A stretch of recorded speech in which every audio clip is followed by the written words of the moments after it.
Oke, selamat pagi. Perkenalkan saya Lutfi, perwakilan dari kelompok 6 sisi informatik. Di sini saya akan membuka, akan mempresentasikan tentang interaksi teknologi dengan masyarakat. Oke, saya akan menjelaskan pengertian sosial informatik.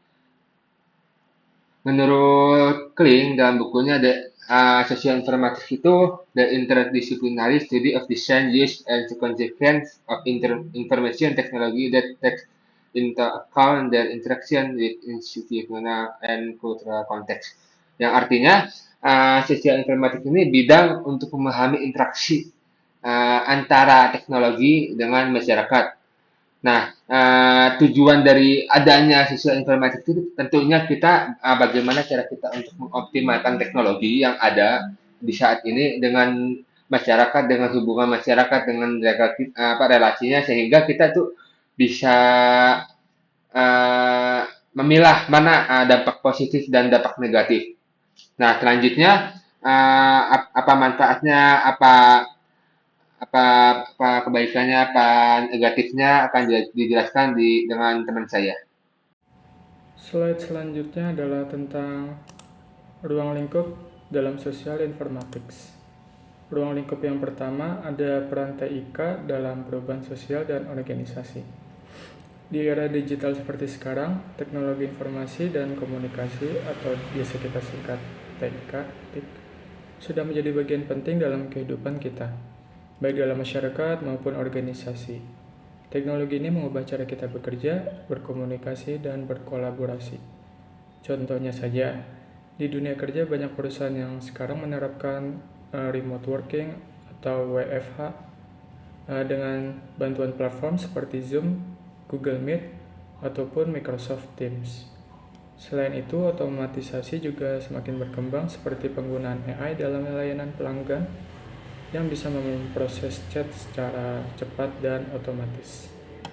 Jadi bisa kita lihat bahwa TIK berperan besar dalam meningkatkan efisiensi dan fleksibilitas organisasi serta membawa perubahan dalam struktur sosial kita. Ruang lingkup kedua ada perubahan sosial. Kita semua pasti merasakan bagaimana teknologi telah mengubah cara kita berinteraksi. Dulu, kalau kita mau mengobrol dengan teman kita harus mengirim surat ataupun menelpon ke rumahnya. Sekarang, cukup buka WhatsApp atau DM melalui Instagram. Bahkan sekarang kita bisa belajar secara online lewat platform seperti Coursera, Udemy, dan e-learning lainnya. Di sisi lain, teknologi juga membawa tantangan baru, misalnya fenomena digital divide, di mana masih ada kesenjangan akses teknologi antara daerah perkotaan dan pedesaan. Ini salah satu tantangan yang harus kita pikirkan ke depannya. Ruang lingkup ketiga ada kebijakan dan etika. Nah, karena teknologi berkembang begitu cepat, kita juga butuh regulasi dan etika dalam penggunaannya. Misalnya saja, dalam dunia digital kita sering mendengar istilah data privacy atau privasi data. Banyak perusahaan sekarang mengumpulkan data pengguna dan jika tidak diatur dengan baik, kita bisa terjadi kebocoran data atau yang merugikan kita sebagai penggunanya. Di Indonesia, kita punya UU ITE yang mengatur tentang kejahatan cyber dan perlindungan data. Selain itu, di tingkat global ada regulasi seperti GDPR di Eropa yang melindungi hak-hak pengguna dalam dunia digital. Jadi bisa kita simpulkan bahwa perkembangan teknologi tidak hanya membawa manfaat, tetapi juga harus diimbangi dengan kebijakan yang tepat agar penggunaannya tetap etis dan tidak merugikan siapapun. Untuk slide selanjutnya dilanjutkan oleh rekan saya. Berikut adalah penjelasan tentang multidisiplin versus interdisiplin. Multidisiplin adalah menggunakan banyak disiplin ilmu tetapi tetap dalam batasannya masing-masing. Sedangkan interdisiplin yaitu menganalisis, menyelaraskan, dan menggabungkan ilmu yang berbeda menjadi satu kesatuan yang koheren. Multidisiplin cocok untuk proyek yang butuh keahlian spesifik tanpa perlu integrasi mendalam. Contohnya riset dampak sosial di kalangan remaja. Sebagai ahli IT, itu bertugas untuk menganalisis data penggunaan aplikasi. Kemudian psikolog meneliti efek pada kesehatan mental, dan hasil kedua disiplin dibandingkan, bukan disatukan. Kemudian interdisiplin dipakai saat masalah kompleks memerlukan solusi yang holistik. Contoh membuat kebijakan privasi data nasional. Teknologi menjelaskan sistem enkripsi, ahli hukum itu merumuskan regulasi, kemudian filosof itu membahas etika pengawasan. Hasil akhirnya yaitu regulasi yang secara teknis, visible, legal, dan etis. Tantangan interdisiplin yaitu butuh waktu lama karena harus menyelaraskan bahasa berbeda antar disiplin. Contoh, programmer mungkin bingung dengan konsep model sosial yang dijelaskan sosiolog. Solusinya yaitu pelatihan cross disiplin atau penggunaan mediator, misal ahli sosial informatik yang paham kedua sisi.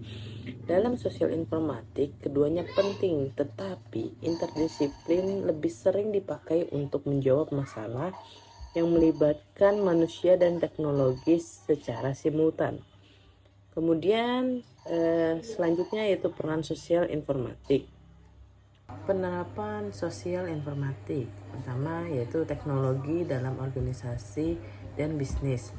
Penerapan Enterprise Resource Planning atau ERP dalam perusahaan untuk efisiensi bisnis, serta otomatisasi digital di setiap pekerjaan. Kemudian kedua, media sosial dan komunikasi digital, yaitu peranan media sosial dalam penyebaran digital informasi yang dapat mempengaruhi ruang lingkup. Yang ketiga adalah big data, penggunaan data mining untuk melacak dan menemukan pola perilaku pengguna untuk memahami mereka. Ketiga contoh di atas tidak hanya tentang teknologi, tapi juga dampak pada manusia, karyawan, pengguna media sosial, dan konsumen. Kemudian interaksi antara sistem teknis dan nilai sosial, etika, budaya, kepercayaan.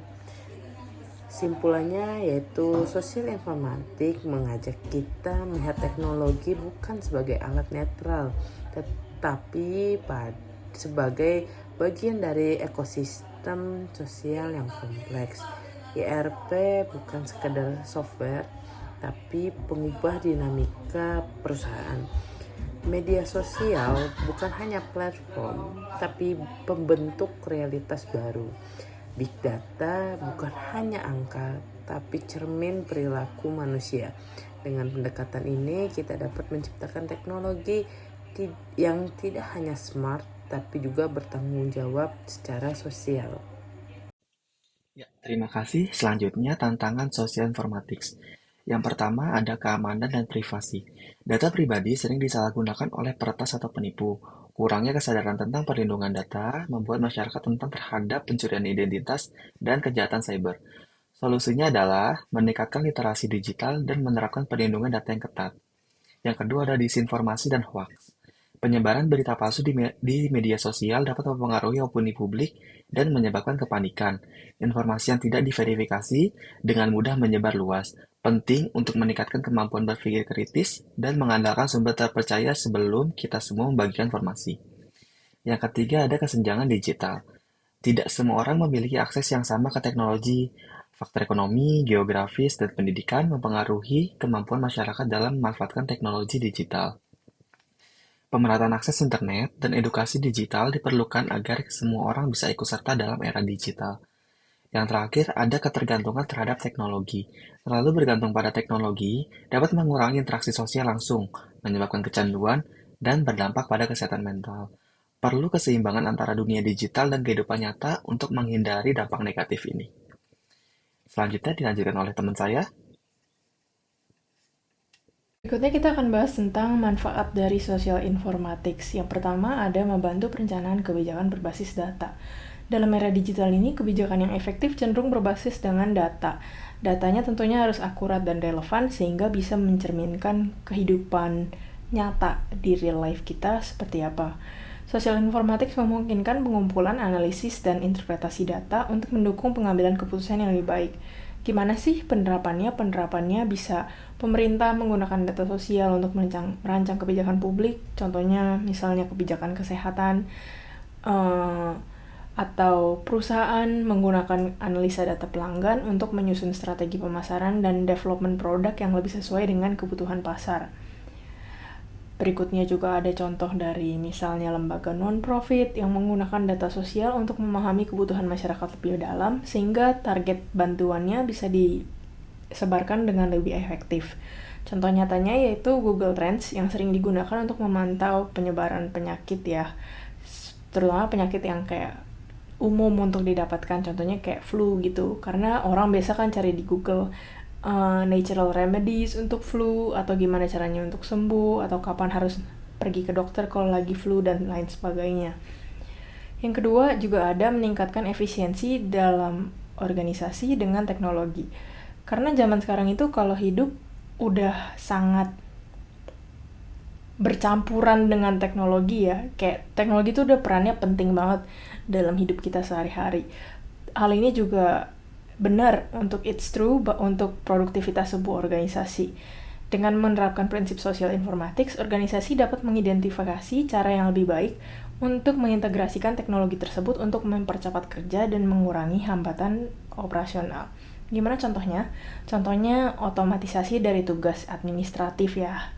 Biasanya dengan misalnya CRM atau Customer Relationship Management atau ERP atau Enterprise Resource Planning.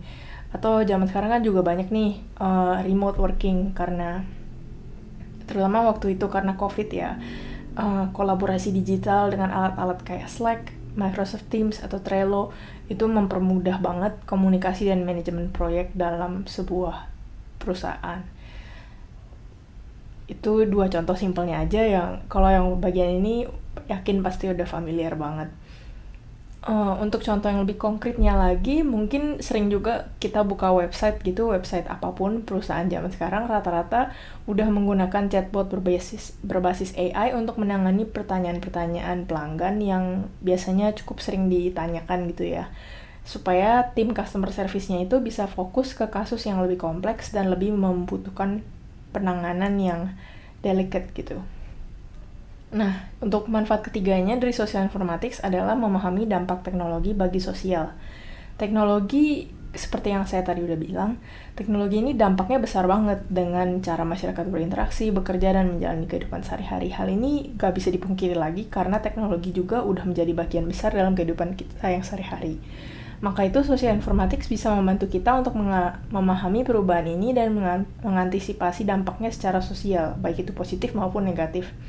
Gimana penerapannya? Penerapannya bisa melalui analisis media sosial untuk memahami tren sosial dan pengaruhnya terhadap budaya, termasuk juga mungkin untuk memahami hal-hal kayak political beliefs dan values yang dimiliki oleh orang-orang yang hidup di zaman sekarang.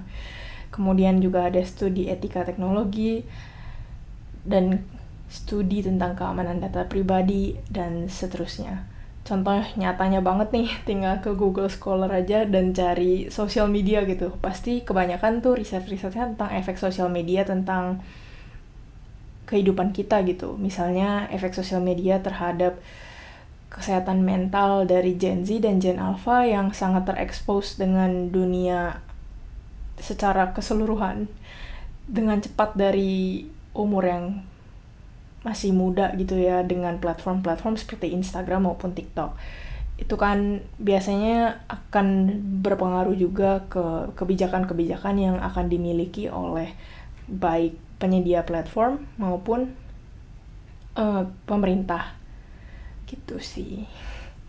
Baik, sekian dari kami untuk presentasi kali ini. Terima kasih atas perhatiannya dan mohon maaf bila masih ada salah-salah. Sekali lagi terima kasih and have a nice day.